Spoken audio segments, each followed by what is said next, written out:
When you create this big universe that people are so attached to, you have a lot of responsibility to both yourselves and the people that you're exposing that universe to.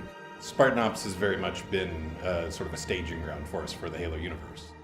This is something that nobody's done before. One of the main challenges we had on Spartan Ops was the scope of the project. It was much bigger than anything we've taken on in the studio before.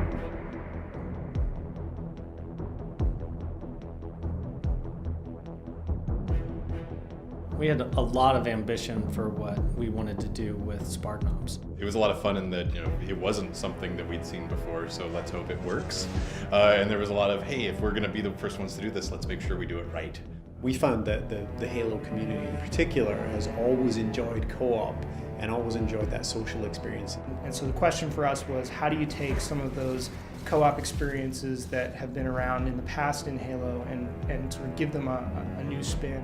And we looked at what our fans wanted when they played co-op in the previous Halo titles, and we really wanted to find a way to incorporate that in the vision of Spartan Ops. We sort of drew a lot of inspiration from where Halo had been in the past with the campaign experience as well as Firefight.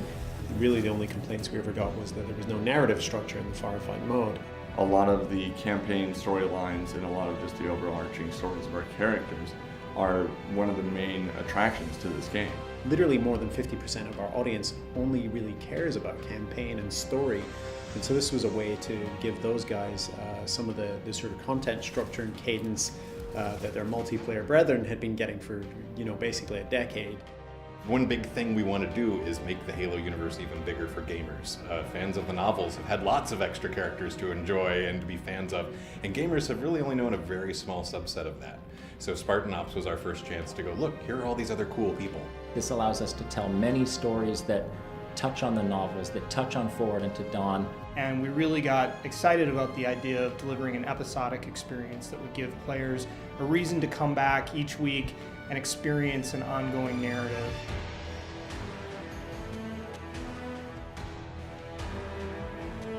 Axis is a animation studio in Glasgow, and they're responsible for a lot of game trailers you see out there. One of the decisions in going with Axis Animation as our partner on the Spartan Ops series was really seeing the passion that they brought to the material and the fact that we both had this shared vision, sometimes kind of a crazy vision of what we were trying to create on a relatively compressed time frame. It's been really exciting to see them adapt very, very quickly to some of the work they're getting downstream from us, and I think they took it and owned it. The relationship is fantastic. We did a great job. We're able to kind of leverage their expertise in cinematics and really work closely with them. It was quite liberating to be able to tell something over a longer format. Usually the game trailers and things we do, we're always trying to tell a story, but we usually only got about 2.5 minutes to tell it.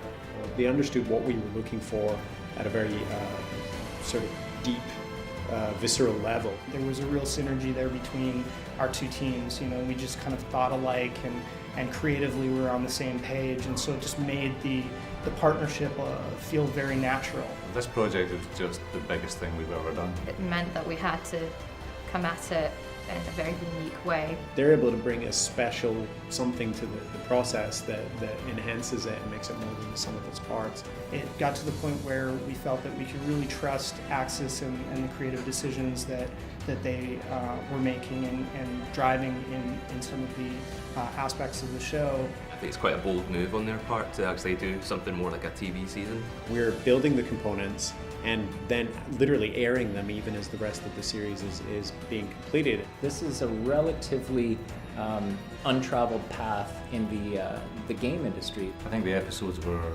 well received in terms of being something that people really were able to enjoy before moving on to the gameplay element. I think in the future there could be a lot of interesting ways that we could look at having different game experiences for gamers. Just as a fan, I wanted it to count. I wanted a reason to come back, and that reward of moving the universe forward was a big part of that. You are going to see characters returning, you are going to see characters have really meaningful impact on the universe, and we're not going to sort of ring-fence stories and locations in the way that we have in the past. But we'll also be seeing new characters, because we've learned this is how you bring them on stage, this is how you introduce them to fans, and this is how you get people to love them and care about them.